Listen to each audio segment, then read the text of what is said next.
Welcome to all of you. आज हम बात करेंगे जी क्लास 12th के अंदर चैप्टर 4 के अंदर एक्सरसाइज 4.3 करेंगे और उसके इंट्रोडक्शन की वीडियो करेंगे जी। ठीक है, ये करना क्या आपको 4.3 के अंदर। ठीक है, चलो जी अब आगे।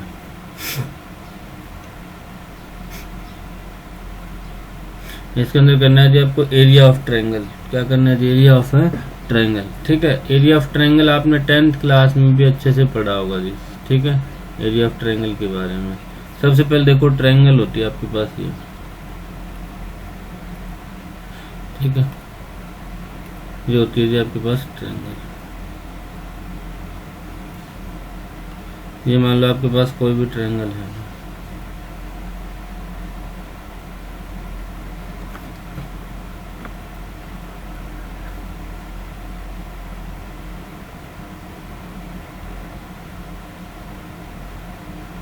ठीक है, ये ट्रायंगल के तीन क्या होते हैं जी? एक तो ये वाला, एक ये वाला और एक ये वाला। इनको कहते हैं हम वर्टिसेस। क्या कहते हैं जी? वर्टिसेस। पता होगी ये बात, आपने पढ़ी भी होगी 10th क्लास में। ठीक है, इनको कहते हैं वर्टिसेस। तो जब भी आपको एरिया ऑफ ट्रायंगल निकालना होता था तो ये तीनों पॉइंट के कोऑर्डिनेट दिए होते थे। मान लो इसका कोऑर्डिनेट आपके पास x1, y1 मान लिया आपने। इस पॉइंट का कोऑर्डिनेट आपके पास x2, y2 और इस पॉइंट का कोऑर्डिनेट आपके पास x3, y3। अब एक चीज आपने सीखी होगी 10th क्लास में, एरिया किसके इक्वल होता था? एक फॉर्मूला होता था आपके पास 1/2। बाहर लिखो आप x1 को, अंदर क्या आ जाएगा? y2 minus y3। फिर क्या होता था? प्लस, फिर बाहर आ जाएगा x2, फिर आएगा y3 माइनस y1 और फिर बाहर क्या आ जाता था? x3 और फिर क्या आता था ये आपके पास है? फिर बोलो आगे। फिर होता था x3 y1 माइनस y2। ये आपने 10th क्लास में फॉर्मूला पढ़ा था एरिया ऑफ ट्रायंगल निकालने का। याद होगा आपको, ट्रिक भी बताई थी। 1 2 3 लिख के आप ऊपर कर सकते हो। लेकिन हम यूजिंग डिटर्मिनेंट्स निकालेंगे जी। क्या निकालेंगे आप? Using determinants. ये फॉर्मूला आपने 10th क्लास में यूज कर लिया, अब नहीं यूज करोगे। अब तो ये यूज करोगे आप डिटर्मिनेंट से। कैसे निकालोगे? तो डिटर्मिनेंट से अगर एरिया निकालना पड़ जाए, उसका फॉर्मूला देखो क्या बनेगा। 1/2 तो बाहर लिखो, फिर डिटर्मिनेंट का निशान लगाओ। पहला कोऑर्डिनेट कितना? x1 y1, उसको लिख दो यहाँ पे x1, यहाँ लिख दो y1। दूसरा कौन सा कोऑर्डिनेट है? x2 y2। तीसरा कोऑर्डिनेट कौन सा है? x3 y3। बाकी ये दोगे दो कॉलम। तीसरा कॉलम आपको हर बार 1 1 1 कर लिख देना है। ठीक है, और इसका डिटरमिनेंट सोल्व कर दो, आपके पास आंसर आ जाएगा जी एरिया। ठीक है, वैसे तो जो ऊपर वाला फॉर्मूला है आपका, ये इसी फॉर्मूले से ड्राइव हुआ है। अगर आप सोल्व करके खुद ट्राई करना चाहो तो डिटरमिनेंट निकाल सकते हो जी। ठीक है, ऊपर जाके सेम यही फॉर्मूला सोल्व होगा। अगर ट्राई करो तो कर सकते हो। वैसे आपके सिलेबस में तो नहीं है इतनी डिटेल, लेकिन आप खुद के लिए करना चाहो तो कर सकते हो जी। ठीक है, ये बात समझ आ गई आपको कि 1/2 दोबारा देख लीजिएगा। करना क्या है? 1/2 बाहर लिखो, फिर डिटरमिनेंट का निशान लगाओ। पहला कोऑर्डिनेट कितना आपके पास है? x1 y1। पहला कोऑर्डिनेट x1 y1, उसको लिख दिया यूं का यूं x1 y1। दूसरा कोऑर्डिनेट कितना? x2 y2, उसको लिख दिया यहाँ पे x2 y2। तीसरा कोऑर्डिनेट कितना? x3 y3, तो यहाँ पे लिख दिया x3 y3। और एक कॉलम आपको हर बार बना लेना है, अपनी तरफ से 1 1 1 लिख देने हैं। ठीक है, इसका डिटरमिनेंट सोल्व कर दो, आपके पास आंसर आ जाएगा एरिया ऑफ ट्रायंगल का जी। ठीक है, एक बात इसमें नोट करने वाली है, 2-3 पॉइंट है। अब ये देखो, यहाँ से क्या एरिया कभी नेगेटिव हो सकता है? एरिया कभी नेगेटिव हो सकता है? तो आप कहोगे नहीं हो सकता एरिया नेगेटिव, लेकिन डिटरमिनेंट तो आंसर नेगेटिव आ सकता है ना। डिटरमिनेंट की वैल्यू तो नेगेटिव आ सकती है किसी की सोल्व करने पे। तो एक बात इसमें आगे नोट करनी पड़ेगी, आप नोट कर सकते हैं। ठीक है, नोट कर लो आप आगे। Note,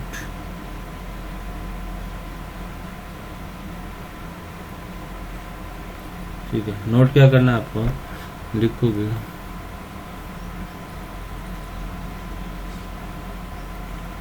area is always positive area क्या होता है, हमेशा पॉजिटिव होता है। ठीक है, so always take positive, so always take positive value of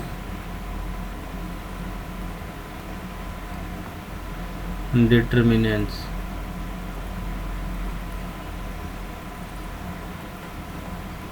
ठीक है, इसका क्या मतलब हुआ, देखो पहला लाइन का क्या मतलब हुआ। पहला लाइन का मतलब हुआ जी, ये पहला पॉइंट नोट कर लीजिएगा, इसको 2-3 पॉइंट नोट करने पड़ेंगे आपको। पहला पॉइंट है ये, area is always positive. Area हमेशा क्या होता है, पॉजिटिव होता है। ये बात तो हमें भी पता है, एरिया हमेशा पॉजिटिव होता है। ठीक है, लेकिन इसलिए आपको क्या करना पड़ेगा, so always take positive value of determinants. ये कह रहा है जी, so always take positive value of determinant. इसका मतलब हो गया, इस डिटरमिनेंट को सोल्व करो। अगर वैल्यू नेगेटिव भी आ रही है तो भी वैल्यू पॉजिटिव ले लो, और वैल्यू पॉजिटिव है तो भी क्या ले लो, पॉजिटिव ले लो। ठीक है, जैसे मान लो इसको सोल्व करने पे मान लो आपको -3 आया तो आप क्या लोगे, 3 लोगे। अगर प्लस का 3 आया तो क्या लोगे, आप प्लस का 3 ही लोगे। समझ आ गया आपको ये बात। ठीक है, तो यही कहने का मतलब है जी, अगर वैल्यू पॉजिटिव है तो पॉजिटिव ले लो, नेगेटिव है तो नेगेटिव ले लो। क्यों, क्योंकि एरिया हमेशा क्या होता है जी, पॉजिटिव होता है। ठीक है, ये बात clear.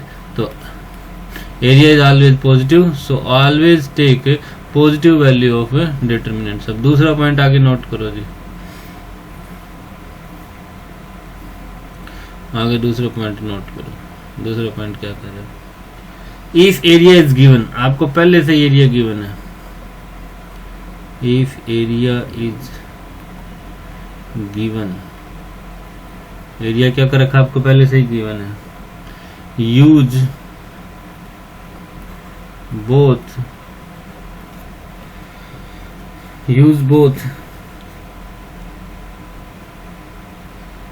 positive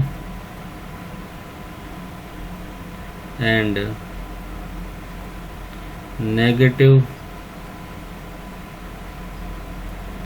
value of positive and negative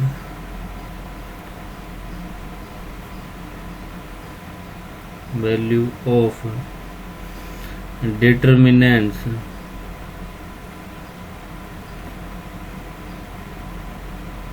for calculation।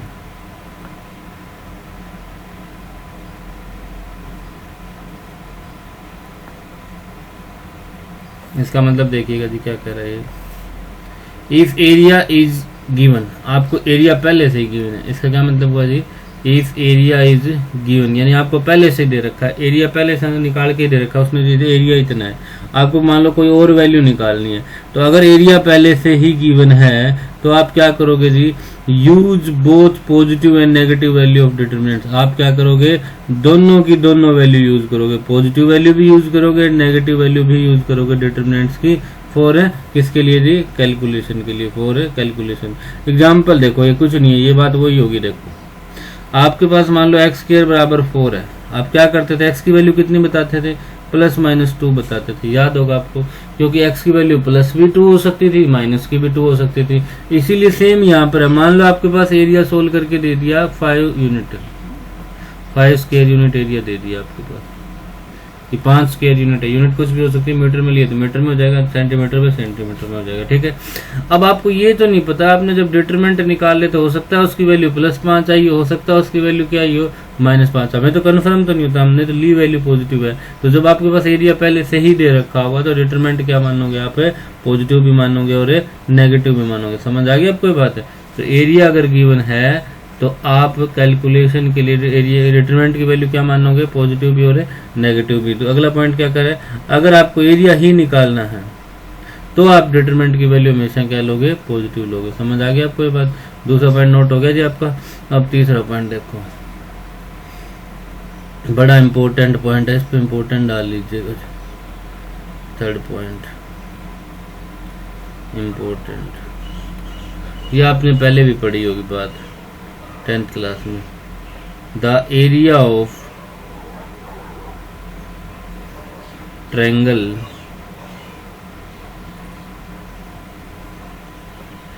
formed by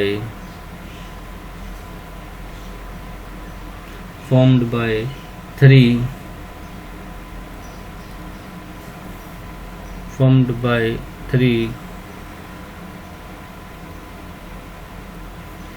collinear point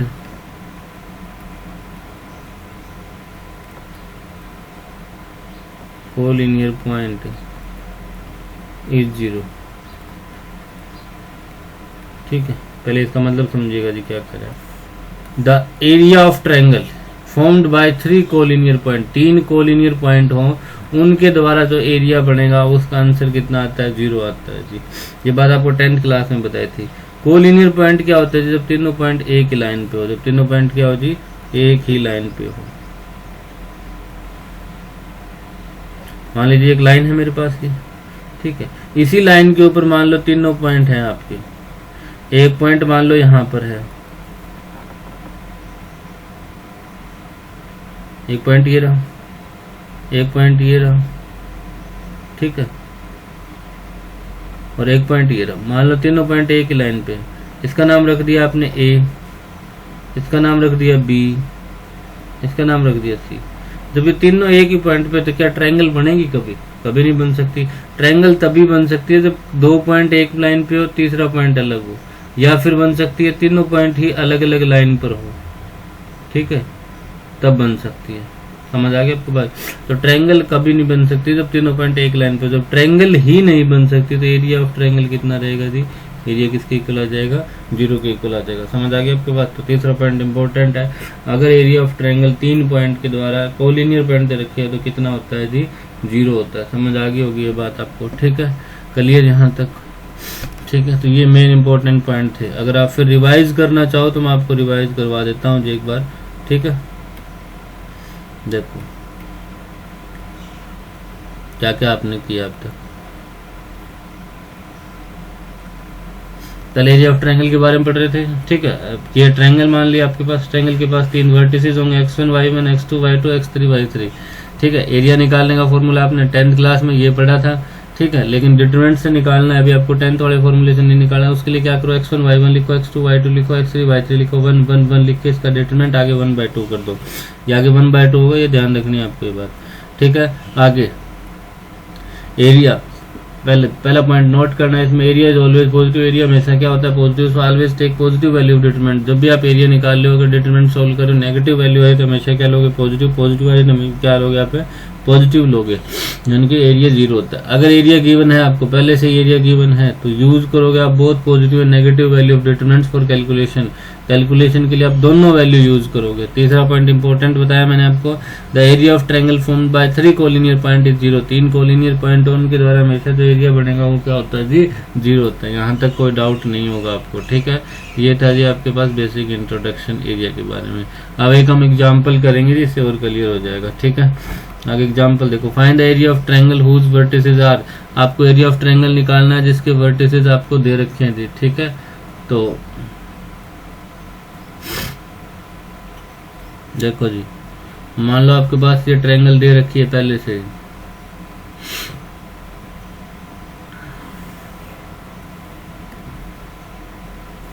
ठीक है। मान लो ये ट्रायंगल दे रखी है आपके पास, इसके 3 वर्टिसेस दिए हुए हैं आपके पास। एक वर्टिसेस कितना दिया हुआ है? 3,8। एक दिया हुआ है 3,8। दूसरा कौन सा दिया हुआ है? -4,2। तीसरा कौन सा दिया हुआ है? 5,1। 3 ये वर्टिसेस दिए हुए ट्रायंगल के। आपको एरिया निकालना। इसको मान सकते हो आप x1 y1, इसको मान सकते हो x2 y2, इसको मान सकते हो x3 y3, ठीक है। एरिया का फॉर्मूला बताओ क्या होता है? Area is equal to,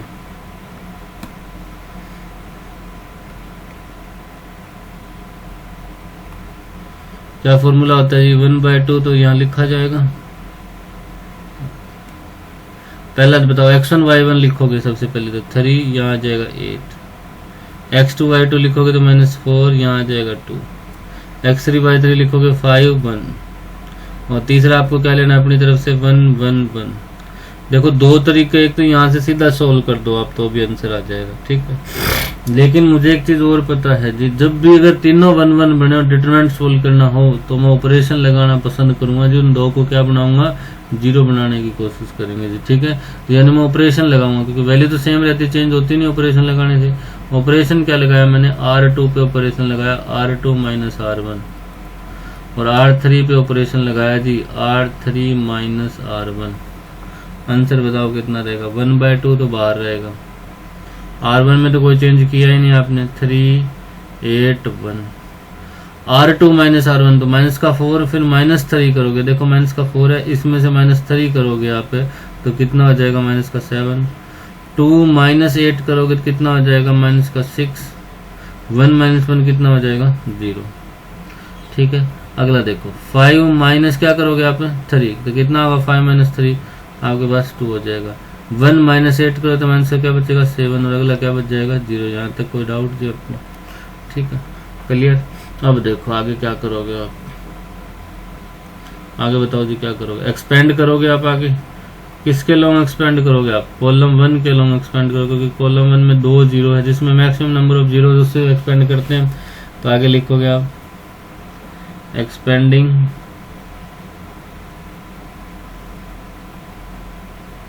along column 1, column 1 के अलोंग एक्सपेंड किया, एक्सपेंड करने के बाद बताओ क्या बचेगा, 1/2 तो बाहर वाला है ही, यूं का यूं बाहर आएगा ये 1, इसको लिखने की कोई जरूरत नहीं है, ना ये चीज आनी है ना ये चीज आनी है, तो बाहर ये क्या बचेगा, और माइनस का 7 माइनस का 6 2 माइनस का 7। यहाँ तक कोई डाउट, सोल्व करो जी, 1/2।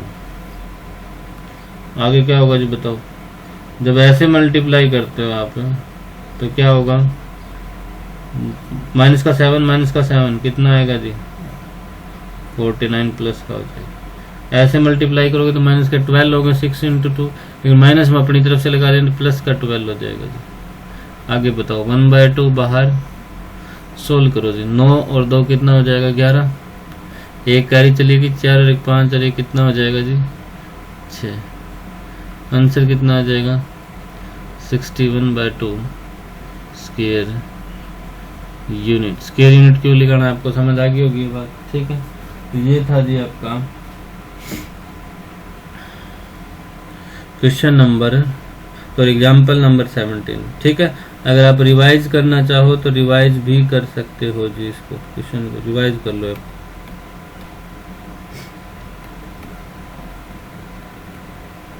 देखो आपको क्या निकालना था, फाइंड एरिया ऑफ ट्रायंगल निकालनी थी, हुज वर्टिसेस दे रखे थे 3 8 -4 2 5 और 1, ठीक है। आपने एरिया ऑफ ट्रायंगल के लिए फॉर्मूला क्या पढ़ा था, एरिया लिखो, फिर आप 1/2 लिखो, फिर क्या लिखो, x1 y1 और 1, अपने x1 y1 लिख दो, x2 y2 लिख दो, x3 y3, 3 8 लिख दिया, -4 2 लिख दिया, 5 1 लिख दिया, 1 1 1 अपनी तरफ से ऐड करना है फॉर्मूले में। इसको सोल्व कर सकते हो सीधा डिटरमिनेंट से, वो ऐसे भी सोल्व कर सकते हो, वरना आप अपनी तरफ से ऑपरेशन लगा भी सकते हो। R2 पे ऑपरेशन लगाओगे, R2 माइनस R1, R3 पे ऑपरेशन लगाओगे, R3 माइनस R1, 1/2 बाहर, R1 में तो हमने कोई चेंज किया ही नहीं, R2 माइनस R1 करोगे तो माइनस का 4 माइनस का 3 माइनस का 7 2 माइनस 8 माइनस का 6 1 माइनस 0 1 माइनस 1 कितना हो जाएगा, 0। इसी तरह 5 माइनस 3 करोगे तो 2, 1 माइनस 8 करोगे तो माइनस का 7, और 1 माइनस 1 कितना हो जाएगा, 0। अब इसके लॉन्ग एक्सपेंड करोगे तो 1 बाहर, 1/2 तो बाहर बैठा ही है, फिर ये बाहर आएगा, 1 बाहर आएगा, 1 तो बाहर लिखने की जरूरत है ही नहीं, तो बाहर ये मल्टीप्लाई बच गई, तो माइनस माइनस कितने हो जाएंगे, प्लस के 49 हो जाएगी, 6 माइनस 2 होगा, 6 माइनस का 6 × 2 12 होगा, माइनस का माइनस हम अपनी तरफ से ऐड करते हैं जब ऐसे मल्टीप्लाई करते हैं, ठीक है।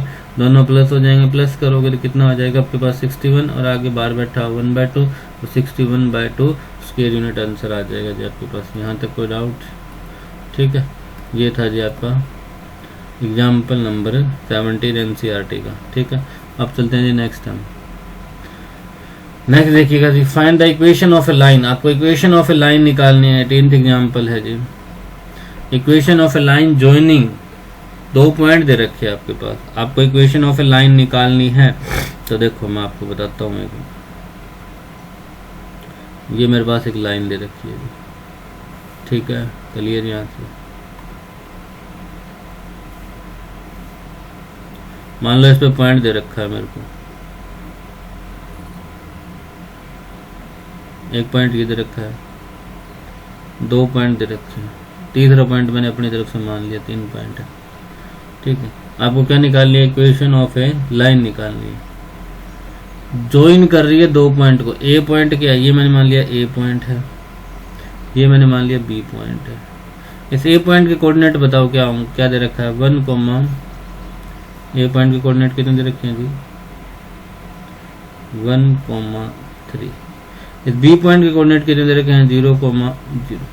आपको इसकी इक्वेशन निकालनी है। क्या निकालनी है इक्वेशन, मैंने मान लिया सी पॉइंट और मान लिया, तो सी पॉइंट के कोऑर्डिनेट क्या मान लिया आपने, x, y। आपको ना ही तो ये पता x कितना, ना ये पता y, तो आपने क्या मान लिया, x, y मान लिया। अब ये तीनों पॉइंट, ठीक है, आप लिखोगे यहाँ पे लेट सी, ब्रैकेट में लिख दो x, y B A point on line A B line के ऊपर। अब एक बात बताओ, अगर ये सी इस लाइन के ऊपर है तो तीनों पॉइंट क्या हो जाएंगे, collinear. Here A B C are collinear point, are collinear. यहाँ पे क्या है जी, A B C collinear points है। ठीक है, अब अगर कोलिनियर पॉइंट्स है तो एरिया कितना आएगा, 0। तो क्या हो जाएगा जी, area of A B C किसके इक्वल हो जाएगा, 0 के इक्वल। एरिया का फॉर्मूला बताओ जी क्या होता है, 1/2 x1 y1 लिखोगे, x1 y1 क्या हो जाएगा, 1/3। x2 y2 लिखोगे तो xy, x3 y3 लिखोगे 0 0। कोई फर्क नहीं पड़ता किसी को, x1 y1 मान लो चाहे, यहाँ 1 1 और 1 लिखना। ठीक है, एक तरीका तो वही आपके पास, चाहे आप ऑपरेशन लगा के सोल्व कर लो, लेकिन यहाँ ऑपरेशन लगा के सोल्व करने की जरूरत है ही नहीं, क्योंकि 2 0 ये बैठी हुई, एक ये रहा, तो लिख देना आप expanding along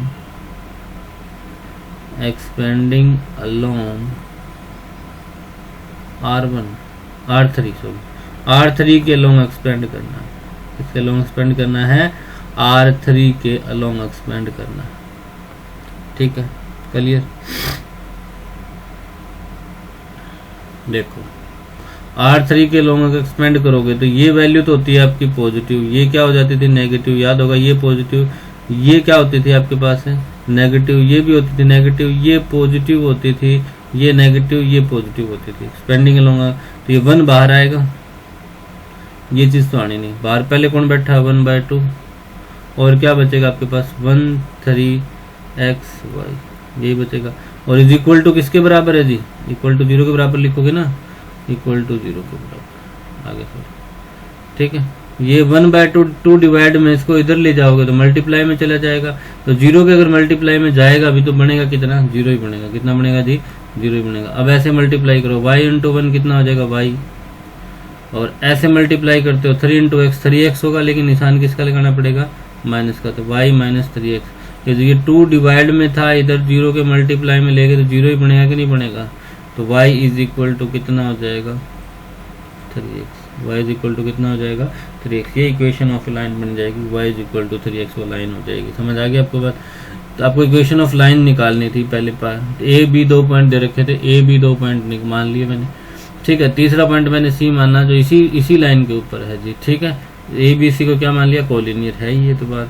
area of A B C कितना आएगा, कोलिनियर है तो 0 के बराबर। एरिया का फॉर्मूला लिए लगाया, एक्सपेंड कर दिया, एक्सपेंड करके आपके पास क्या आ गया जी, आंसर आ गया। ठीक है, आगे देखो आगे क्या कर रहा है, फाइंड के। आपको के पॉइंट भी निकालना है। इफ डी पॉइंट दे रखा के कोमा जो 0 is a point such that area of triangle of A B D is 3 square unit है। आपको के की वैल्यू निकालनी है और डी पॉइंट भी दे रखा है। ठीक है, और एरिया ऑफ ट्रायंगल कौन कौन से पॉइंट से मिलके बन रही है, ए बी और डी से मिलके बन रही है। और कितना आंसर है जी, 3 स्क्वायर यूनिट आंसर है। ठीक है, एक चीज देखो यहाँ से आप सबसे पहले तो आप ट्रायंगल बनाओ। ठीक है जी, क्या बनाओगे आप, एक ट्रायंगल बनाओगे। ठीक है, तो देखो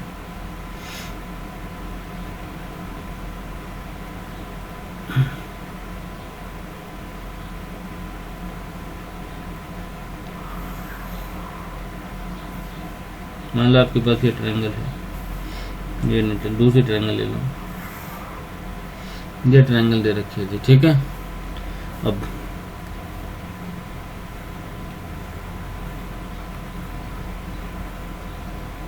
पहली बात ये देखो आप,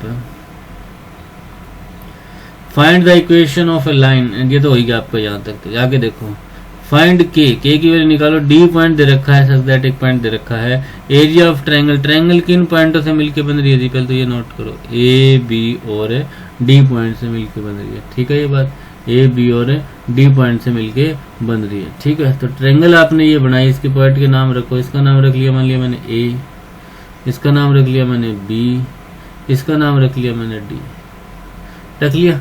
अब एक चीज देखो, ए पॉइंट के कोऑर्डिनेट कितने हैं, 1,3, ए पॉइंट कितना है आपके पास है 1,3, बी पॉइंट कितना आपके पास है, बी पॉइंट है 0,0, बी पॉइंट आपके पास है 0,0, डी पॉइंट कितना दे रखा है k,0, ठीक है, k, कितना दिया हुआ है जी 0, k,0, और एरिया कितना दिया हुआ है 3 स्क्वायर यूनिट दिया हुआ है, एरिया किसके इक्वल है जी 3 स्क्वायर यूनिट के इक्वल है, ठीक है। एरिया इसके इक्वल है 3 स्क्वायर यूनिट के इक्वल, ठीक है। चलिए नहीं आते, एरिया का फॉर्मूला बताओ जी क्या होता है आपके पास, एरिया का फॉर्मूला होता है 1/2 बाहर, पहले तो लिखोगे आप 1,3, x1 y1 लिख दिया, फिर लिखोगे आप x2/2, मैं k,0 मान लेता हूँ आपका, थर्ड हो जाएगा 0 0 1 1 1, और ये है किसके इक्वल जी 3 स्क्वायर यूनिट के इक्वल है, ठीक है। एक चीज देखो, ये जो वैल्यू है, अब आपको पहले से क्या दे रखा है, एरिया दे रखा है, तो मैंने आपको दिया था, बताया था, जब भी पहले से एरिया दे रखा है तो डिटरमिनेंट की वैल्यू आप क्या मानोगे, पॉजिटिव भी मानोगे और नेगेटिव भी मानोगे। याद होगी आपको ये बात लिखवाई थी, क्योंकि हमें क्या पता है ये वैल्यू पॉजिटिव भी आ सकती है, नेगेटिव भी आ सकती है, हमने बाद में आंसर करके पॉजिटिव कराओ, ठीक है। तो इसके आगे निशान किसका लगाना पड़ेगा, पॉजिटिव नेगेटिव, वो पॉजिटिव नेगेटिव इधर भी तो आ सकता है, एक ही बात है कि नहीं है, क्योंकि देखो माइनस का x = 3 है, तो x = क्या हो जाएगा -3 हो जाएगा, नहीं हो जाएगा, इसको इधर भी लेके आ सकते हैं, तो सेम यही बात है जी, आप इस प्लस माइनस को क्या लगा सकते हो, इधर भी लगा सकते हो, ठीक है। तो इस प्लस माइनस को होता तो इधर है, लेकिन इधर भी लगा सकते हो आप। तो ये क्या किया जी, देखो पहले तो ये 2 डिवाइड में है, इसको मल्टीप्लाई में ले जाओ इधर, तो 2 को मल्टीप्लाई में ले जाओगे तरीके क्या हो जाएगा 6, और आगे निशान किसका लगा दिया, प्लस माइनस का, लगना इधर था लेकिन लगा इधर दिया ताकि कोई दिक्कत ना आए, ठीक है। कैलकुलेशन ईजी हो जाएगी, बस फर्क इतना ही है, ठीक है। अब एक चीज देखो, आप लिखोगे एक्सपेंडिंग अलोंग R3, क्योंकि रो 3 में मुझे 2 0 दिख रही है, एक्सपेंडिंग अलोंग R3, तो ना ये चीज बाहर क्या आएगा आपका 1 तो लिखने की जरूरत है नहीं बाहर, तो ना ये चीज आनी ना ये चीज आनी, तो बच क्या गया आपके पास 1 3 k 0 बच गया यहाँ से, ठीक है। अब देखो आगे, जब ये चीज बच गई आपके पास, दोबारा देख सकते हो आप 1 3 k 0 बचेगा। अब आगे सोल्व करो, ऐसे मल्टीप्लाई करोगे 1 × 0 कितना आएगा, 0 ही आएगा, ऐसे मल्टीप्लाई करो तो माइनस का क्या हो जाएगा 3k, माइनस अपनी तरफ से लगाते हैं, = क्या हो जाएगा +-6, यानी यहाँ से अगर हम बात करें तो माइनस के 3k = आ गया +-6, यहाँ तक कोई डाउट। एक बार ही क्या लोगे वैल्यू प्लस, एक बार वैल्यू क्या लोगे प्लस, और एक बार वैल्यू क्या लोगे आप है माइनस, ठीक है। तो एक बार प्लस वैल्यू लो, देखो यहाँ से हमें अलग अलग कर लेते हैं, यहाँ कर लेता हूँ, एक बार क्या मान लोगे आप -3k = मान लोगे +6, k की वैल्यू बताओ क्या आएगी, ये माइनस का 3 मल्टीप्लाई में इधर कहाँ आ जाएगा डिवाइड में, ठीक है। तो 2 से काटोगे कितने पे कट जाएगा, सॉरी 3 है ना नीचे, 3 से काटोगे कितने पे कटेगा 2 पे, तो क्या आ जाएगी वैल्यू -2, ठीक है। क्लियर यहाँ से, ठीक है। अब माइनस का 3k = माइनस के 6 भी तो मान सकते हो कि नहीं मान सकते हो आप, एक ही वैल्यू माइनस के 6 प्लस माइनस दोनों ही है वैल्यू, एक बार प्लस मान ली एक बार माइनस मान ली, तो माइनस से माइनस कैंसिल हो जाएगा, k की वैल्यू बताओ 6 डिवाइड में जाएगा, 6 के डिवाइड में 3 चला जाए तो कितनी आ जाएगी 2, तो के की वैल्यू कितनी है जी आपके पास है, आप बता दोगे जी के की वैल्यू होगी ±2। यही बताना था जी, के की वैल्यू बताओ कितनी। ठीक है, दोबारा अगर आप देखना चाहो तो आप रिपीट कर सकते हो जी। देखो आपके पास दे रखा था, एक ट्रायंगल दे रखी थी, ए बी सी पॉइंट मान लिया आपने, उसके ए बी सी पॉइंट मानने के बाद एरिया 3 स्क्वायर यूनिट दे रखा था, एरिया का फॉर्मूला लगाया इज इक्वल टू 3। अब एरिया पहले से दे रखा था, डिटरमिनेंट के आगे प्लस माइनस लेना है, तो वो प्लस माइनस इधर ले लो चाहे इधर लिख लो, एक ही बात है जी, बता दिया आपको। एक्सपेंडिंग अलोंग R3 करा, वैल्यू सोल्व करी थी, आंसर आ गया आपके पास, के की वैल्यू ±2 आ गई। आई होप आपको यहाँ तक समझ आ गया होगा। तो ये था एग्जाम्पल नंबर 18। अगर आपको इसकी कंप्लीट PDF चाहिए तो आप टेलीग्राम ग्रुप को ज्वाइन कर सकते हैं जी, पवन आंसर के नाम से जी, वरना आपको इस वीडियो के डिस्क्रिप्शन के अंदर लिंक मिल जाएगा, वहाँ से भी आप डायरेक्ट जा सकते हैं जी। ठीक है, सारे कंप्लीट चैनल की वहीं पे PDF मिलेगी आपको, चाहे साइंस की हो चाहे आपकी और इंग्लिश की हो। ठीक है, इसके अलावा ठीक है, अगर वीडियो अच्छी लगी हो आपको, ठीक है, तो लाइक जरूर करके जाना है जी। ठीक है, और शेयर भी जरूर करना है और सब्सक्राइब भी चैनल को जरूर करें अगर आप पहली बार विजिट कर रहे हैं। ठीक है, बी बेटर लर्न बेटर। और आप आस पड़ोस में भी बच्चों को शेयर करें जी, आपके जो भी आपके रिश्तेदार वगैरह कॉन्टैक्ट लिस्ट में हो उनको भी शेयर करें जी। ठीक है, तो इस चीज़ का ध्यान रखें और हमारे चैनल को जितना हो सके उतना शेयर करें जी, ताकि हमें भी कुछ मोटिवेशन मिले। Thank you, have a nice day.